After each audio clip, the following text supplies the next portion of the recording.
আসসালামু আলাইকুম। আমার মামু মরিচ গাছ লাগাইছে, দেখি মরিচ গাছের অবস্থা দেখি একটু। মামা এত ভালোই মরিচ দেখাইছে, এই যে মরিচ সব গাছেই বাইরেছে। এই যে বড় বড় মরিচ হয়েছে, কিন্তু এখন পর্যন্ত হয় নাই, খাওয়ার উপযুক্ত হয় নাই। খাওয়ার উপযুক্ত হইতে আরো দেরি আছে। মামা এই সব গাছে তো ভালোই মরিচ বেরিয়েছে। এই যে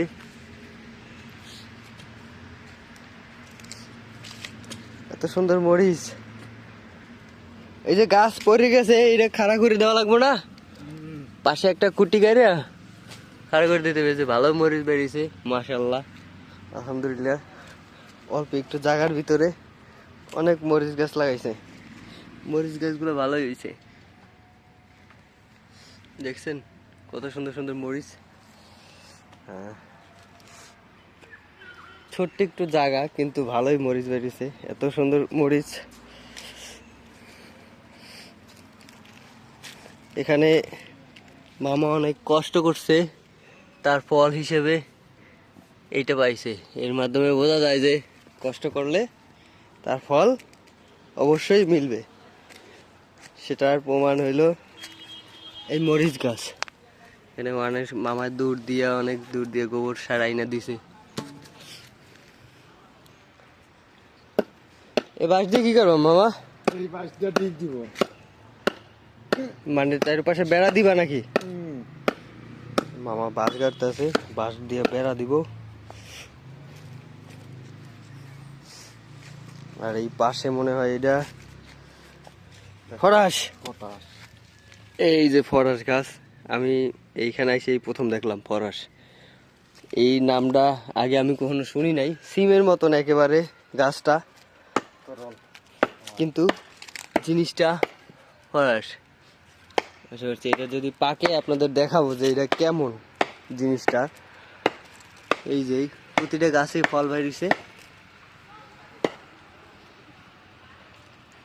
এই যে বড় বড় হয়েছে, আরো আছে, দাঁড়ান আমি দেখাই।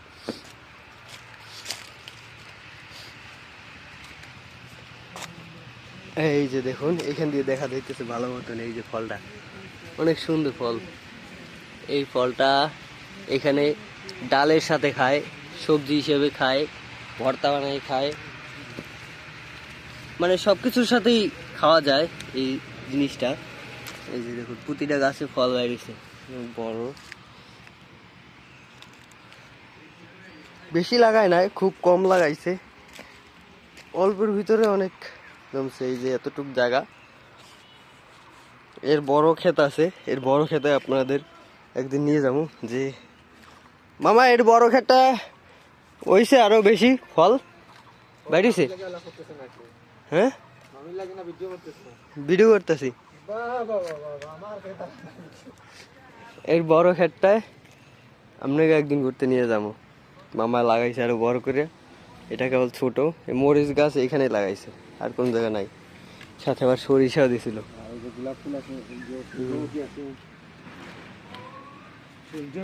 ওকে, এই পর্যন্তই থাক আপনাদের সাথে, আবার দেখা হবে বড় খেতে। সেই পর্যন্ত ভালো থাকুন, সুস্থ থাকুন, আল্লাহ হাফেজ।